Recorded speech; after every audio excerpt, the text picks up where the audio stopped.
मेरे आने पे घूमने से या नारा लगाने से काम नहीं चलेगा। समाज में बैठ के समाज को जागरूक करो। जब तक आप जमीनी स्तर पे समाज को जागरूक नहीं करोगे तो जयंती बनाने से कुछ नहीं होगा। जितने बड़े बड़े बैनर लगाए, अलग अलग बैनर लगाए, अलग अलग कमेटी बनाए, क्या हुआ उससे? लेकिन फिर भी जाता हो वहीं रहे हो। आपको बाबा के रास्ते पे नहीं, डॉक्टर बाबा साहब अम्बेडकर के रास्ते पे चलना होगा। अगर आपको अपनी जिंदगी में उद्धार करना है, आपको अपनी गरीबी, बेबसी, लाचारी, परेशानियां, बीमारियों का इलाज करना है, तो आपको अपनी सामाजिक जागरूकता बढ़ानी पड़ेगी और राजनीतिक ताकत भी बनानी पड़ेगी। बाबा जी यहाँ वाले कि अगर वास्तविकता में इनके हितैषी हो तो इनको कम से कम 1-1 करोड़ रुपए का मुआवजा अपनी तरफ से दो। अगर आप इनके हितैषी हो, जिनकी जान चली गई, जिनके परिवार का सूरज छिप गया है, उनको कम से कम 1-1 करोड़ रुपए का मुआवजा दो। तब तो मैं मानूं कि आप इनके हितैषी, क्योंकि ये आप ही के नाम पे तो गए थे वहाँ। और अगर आप ऐसा नहीं करते तो ये माना जाए कि आप भी इनसे कोई प्रेम नहीं रखते। मैं आपसे हाथ जोड़ के कह रहा हूँ, अंधविश्वास, पाखंडवाद में मत पड़ो। अपने बच्चों को पढ़ाओ। वो अलग बात है कि सरकार ने रोजगार के सारे साधन खत्म कर दिए। पढ़े लिखे नौजवान बेरोजगार घूम रहे हैं। भर्ती आती है, भर्ती बाद में आती, पहले पेपर लीक हो जाता है। 2 लाख रुपए स्टेट सरकार ने और 2 लाख रुपए सेंट्रल की सरकार ने। उनको लगता है कि आपके जीवन की कीमत 4 लाख रुपए, जबकि सत्य नहीं। मेरा ये मानना है कि कम से कम 25-25 लाख रुपए का मुआवजा सरकार को देना चाहिए। देना चाहिए, नहीं देना चाहिए?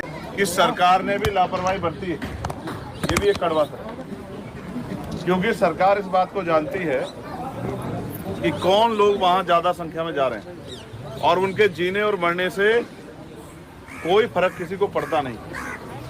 लेकिन गलती हमारी भी है, मैं इस बात को स्वीकार करता हूं, गलती हमारी, हमसे बड़े पुराने नेताओं की, हमारे आंदोलन की गलती है कि हम लोग अपने निकम्मे समाज को समझाने में कामयाब नहीं हो पा रहे। बाबा साहब का इतना बड़ा स्टैचू लगाते हो, घरों में बाबा साहब की तस्वीर लगाते हो, घरों के बाहर बाबा साहब के पोस्टर लगाते हो, इतने बड़े बड़े बैनर लगा रखे हैं मैंने देखे इस बस्ती में, और फिर भी इन नकली बाबाओं के पास जाते हो।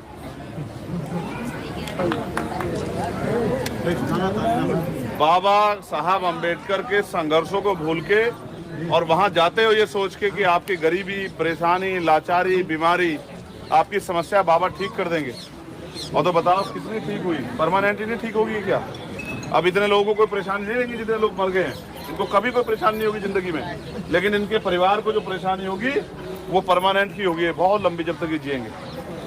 जिसने अपनी बहन खो दी, जिसने अपनी माँ खो दी, जिसने अपनी बेटी खो दी, जिसने अपना बेटा खो दिया, उनके जीवन में सदैव के लिए अंधेरा हो गया।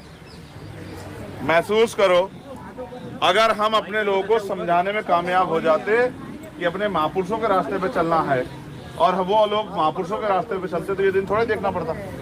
तो हमें अपने अंदर भी झांकना चाहिए।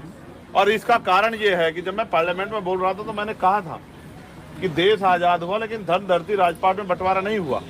तो जो लोग गरीब थे पिछले व्यवस्था के आधार पे, जब संविधान से पहले जो व्यवस्था थी, वो गरीब के गरीब रहे और अमीर अमीर होते गए।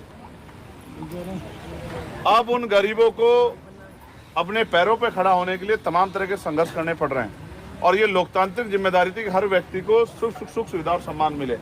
लेकिन मैं समझता हूँ कि आप वहाँ गए क्यों? आप इसलिए वहाँ जाते हो कि जो गरीबी आपकी ज़िंदगी में है, आपके बेटे को रोजगार नहीं मिल रहा है, बेटी की शादी नहीं हो रही है, मकान टूटा फूटा मकान है, ज़मीन नहीं है, बीमार है, तो बाबा जी से आशीर्वाद लेके सब चीज़ ठीक हो जाएंगे। तो हुई क्या? हुई क्या है? तो इसके बाद तो समझ आ जानी चाहिए, नहीं आ जानी चाहिए भाई? अगर इसके बाद भी समझ नहीं आ रही है तो फिर भाई आप अपनी मौत के जिम्मेदार खुद ही होंगे। फिर किसी को क्या कोसना, किसी को क्या बुरा कहना। वो अलग है कि सरकार ने आपकी जान की कीमत 4 लाख रुपए लगाई, 2 लाख रुपए स्टेट सरकार ने और 2 लाख रुपए सेंट्रल की सरकार ने। उनको लगता है कि आपके जीवन की कीमत 4 लाख रुपए, जबकि सत्य नहीं। मेरा ये मानना है कि कम से कम 25-25 लाख रुपए का मुआवजा सरकार को देना चाहिए। देना चाहिए, नहीं देना चाहिए? क्योंकि जो व्यक्ति पाल पोस के इसको बड़ा किया गया है और जिसके ऊपर परिवार की जिम्मेदारी टिकी है या जिससे परिवार जुड़ा हुआ है, जब वो नहीं रहा तो उसकी कमी तो कैसे पूरी नहीं हो सकती। लेकिन सरकार, मुख्यमंत्री आए थे, मुझे लगा था उनके आंसू पूछेंगे, लेकिन मुख्यमंत्री जब आके यहाँ पता लगा कि ये कौन लोग हैं जिनके साथ इतना जुल्म हुआ है, तो मुख्यमंत्री ने सोचा होगा इनकी जिम्मेदारी मेरे सर नहीं है, इनकी जिम्मेदारी तो चंद्रशेखर आजाद को उठानी है, तो अच्छा वो क्यों उनकी मदद करे, तो 2-2 लाख रुपए देके टाल के चले गए। ये है आपकी जिंदगी का सच। मैं आपसे हाथ जोड़ के कह रहा हूँ, अंधविश्वास पाखंडवाद में मत पड़ो, अपने बच्चों को पढ़ाओ। वो अलग बात है कि सरकार ने रोजगार के सारे साधन खत्म कर दिए, पढ़े लिखे नौजवान बेरोजगार घूम रहे हैं, भर्ती आती है, भर्ती बाद में आती है, पहले पेपर लीक हो जाता है, और जो भर्ती आ जाती है उसमें 69,000 शिक्षक भर्ती से घोटाले हो जाते हैं। लेकिन फिर भी हम पे ये रास्ता नहीं है, ये रास्ता तो हम पे इतने साल हम जुल्म सहते रहे सदियों, तब सब लोगों ने होते, किसने हमारी बात नहीं सुनी। तो बाबा साहब अम्बेडकर ने हमें रास्ता दिखाया, भगवान बुद्ध ने हमें रास्ता दिखाया, सदगुरु रविदास जी ने, गुरु नानक देव ने हमें रास्ता दिखाया, गुरु कबीर ने हमें रास्ता दिखाया। लेकिन वो रास्ता ये नहीं है जो जिस रास्ते पे आप जा रहे हो। तो पहले तो हमारे यहाँ वैचारिक लोग थे, आंदोलन थे, समझाया जाता था, सिखाया जाता था, जागरूक किया जाता। अब तो बंद हो गया सब कुछ। और मैं तो आज की नौजवान पीढ़ी पे हंस रहा हूँ, तुम कैसे भेजने देते हो माँ को, वहाँ भेज देते हो, कहते माँ मानती नहीं, अब कैसे मनाओगे माँ को। अपनी जिम्मेदारी को अदा करो। सिर्फ मेरे आने पे घूमने से या नारा लगाने से काम नहीं चलेगा, समाज में बैठ के समाज को जागरूक करो। जब तक आप जमीनी स्तर पे समाज को जागरूक नहीं करोगे तो जयंती बनाने से कुछ नहीं होगा। जितने बड़े बड़े बैनर लगाए, अलग अलग बैनर लगाए, अलग अलग कमेटी बनाए, क्या हुआ उससे? लेकिन फिर भी जाता हो वहीं रहे हो। आपको बाबा के रास्ते पे नहीं, डॉक्टर बाबा साहब अम्बेडकर के रास्ते पे चलना होगा। अगर आपको अपनी जिंदगी में उद्धार करना है, आपको अपनी गरीबी, बेबसी, लाचारी, परेशानियां, बीमारियों का इलाज करना है, तो आपको अपनी सामाजिक जागरूकता बढ़ानी पड़ेगी और राजनीतिक ताकत भी बनानी पड़ेगी। और आप नहीं कर पाओगे ऐसा, तो फिर कोई परिवार जाएगा बाबा के पास, और बाबा के पास जाने के बाद बाबा से क्या उम्मीद करेगा कि जीवन बदल जाए। और मैं तो ये जो मीडिया के साथी इनके माध्यम से कहना चाहता हूँ बाबा जी को, ये वाले बाबा जी, अपने वाले बाबा जी नहीं, उनके विचार तो हम पे हैं।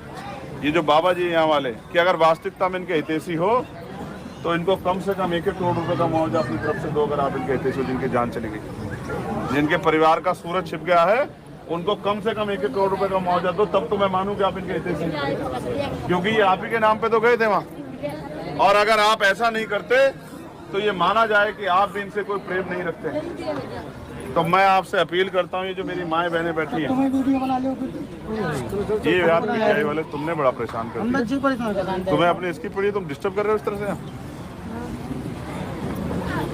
इसका खामियाजा फिर भुगत लोगे क्या?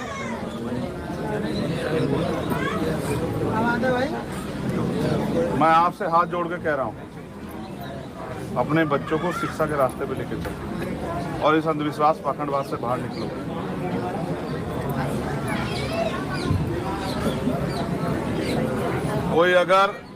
कोई सामंती, कोई गुंडा अगर आप पे अपराध कर देता तो मैं उसके नकेल कर देता आज। लेकिन यहाँ तो आप खुद गए हो जाके मरने के। अगर कोई गुंडा, बदमाश, सामंती इस तरह की हिम्मत जुटाता तो आज उसको आज ही नकेल कर देता, उसको बताता कैसे हिम्मत जुटाई जाती है। लेकिन अब इसमें क्या कहूँ, किसको पकड़ूं, किससे जवाब मांगू? इतने लोगों की जान क्या मेरे लोगों की जान की कोई वैल्यू नहीं है? कितने लोग चले गए हैं? एक जानवर मरता है तो भी बवाल हो जाता है, इतने लोग मरे हैं, किसी को फर्क नहीं पड़ रहा है। मैं आपसे तो अपील कर सकता हूँ, ये नौजवान साथी खड़े हैं, कम से कम एक बार ऐसी जगह जाने से पहले एक बार इनकी तरफ भी देखा करो, जिन्होंने अपने 4-4 बच्चे कुर्बान कर दिए हमारे लिए, जिन्होंने अपना पूरा परिवार कुर्बान कर दिया हमारे लिए, और हम अपना परिवार कुर्बान कर रहे हैं बाबाओं के लिए। तो फिर हमारा कैसे उद्धार होगा भाई, बताओ। ये कुरीतियाँ जो हमारे समाज में घुस गई है, नशा हो किसी भी तरह का, और ये अंधविश्वास पागल, इससे बाहर निकलो अगर जिंदा रहना है। आपकी मुक्ति का रास्ता शिक्षा, सामाजिक जागरूकता, सत्ता से होकर निकलेगा, इसके अलावा कोई रास्ता नहीं। जब आपके बच्चों को रोजगार नहीं मिलेगा, उनकी जेब में पैसे नहीं, कैसे बदलेगा आपके घरों की स्थिति? इसलिए मैं आपसे हाथ जोड़ के अपील करता हूँ, इन परिवारों के लिए तो मैं संवेदना प्रकट कर सकता हूँ। मेरे हाथ में नहीं है अभी कुछ इतना, अगर मेरे हाथ में ताकत होती तो मैं करके दिखाता 1 करोड़ रुपए का मुआवजा देकर इन परिवारों को। और जिन्होंने ये किया है, जो भी इसमें शामिल हो, कोई ऊपर ले कोई हो चाहे, आज उन सबको जो है उन पर कार्रवाई करके साबित कर दिखाता तो उन्हें किस तरह से जो गरीबों की जान से खिलवाड़ की जाती। अगर उचित व्यवस्था होती, जैसे एक अधिकारी ने मुझे बताया कि भैया पंडाल में कोई घुस नहीं सकता, तो ये तो घटना भी बाहर हुई। तो बाहर व्यवस्था क्या थी? 80,000 लाख 2 लाख लोगों की जिम्मेदारी पे कितने लोग लगाए गए थे व्यवस्था के? ये फेलियर है सरकार का, एडमिनिस्ट्रेशन का, पुलिस के बड़े अधिकारियों का। और अगर गाज भी गिरेगी तो इन पे गिरेगी, बेचारों पे, इंस्पेक्टर पे, सीओ पे, दरोगा पे, हेड कांस्टेबल पे। लेकिन जी जो अधिकारी दफ्तर में बैठ के ऑर्डर करते हैं उन पे नहीं गिरेगी गाज। इसलिए मैं आपसे अपील करता हूं, मेरा आग्रह है आपका बेटा होने के नाते कि इस अंधविश्वास पाखंडवाद से बाहर निकले। और इन पर जब भी आपको कोई ऐसा मन करता है इन परिवारों को देख लेना जिनका सब कुछ उजड़ गया। मैं इस मामले को इतनी आसानी से नहीं छोड़ूंगा। मैं इस मामले को पार्लियामेंट में उठाऊंगा और सरकार से जवाब मांगूंगा। सरकार बच नहीं सकती, सरकार भाग नहीं सकती। और जो भी दोषी होगा इनकी जांच, मैं इसलिए देर से आया कि पहले शांत हो जाने दो, थोड़ा सा पता लग जाए क्या क्या हो रहा है। जो इनकी जांच कमेटी और इनकी रिपोर्ट बन जाएगी उसको भी हम लोग जो हैं स्टडी करेंगे। और अगर हमें कहीं भी कोई कमी लगेगी तो फिर हम जो हैं पार्लियामेंट के जरिए इसकी पुनः जो है हर तरह से जांच करा के और अपने लोगों को रिलीफ दिलाने का, अपने लोगों की मदद कराने का काम करेंगे। 2-4 लाख रुपए में तो एक बच्ची की शादी भी नहीं होती।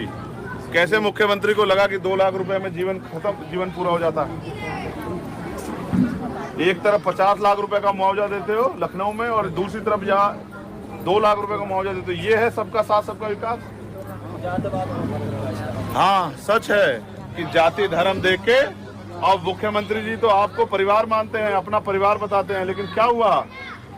जाति आड़े आ गई क्या? जो 2 लाख रुपए बात टिकी, क्या आड़े आ गया? इस सच को आप भी मान लो, इस सच को आप भी मान लो कि उनके जरिए आपका भला नहीं हो सकता। तो मैं इन परिवारों के प्रति महापुरुषों से प्रार्थना करूंगा कि उनको ये दुख सहने की शक्ति मिले और वो अपने पैरों पे खड़े हो जाएं। ऐसी मैं प्रार्थना करूंगा, मैं प्रयास करूंगा कि सरकार इनको उचित मुआवजा दे। इसके लिए भी हम भरसक आवाज उठाएंगे। लेकिन मैं आपसे आग्रह कर रहा हूँ, सुने, आपकी जिंदगी की कीमत है। अगर किसी और के लिए नहीं तो आपके इस बेटे के लिए तो है ही। तो अपनी जिंदगी की कीमत को समझें और अंधविश्वास पाखंडवाद से बच के अपने जिसको भी इष्ट को मानना है अपने घरों में ही मान लें। इस तरह की भीड़ का हिस्सा ना बने, अपनी जिंदगी के साथ खिलवाड़ ना करें।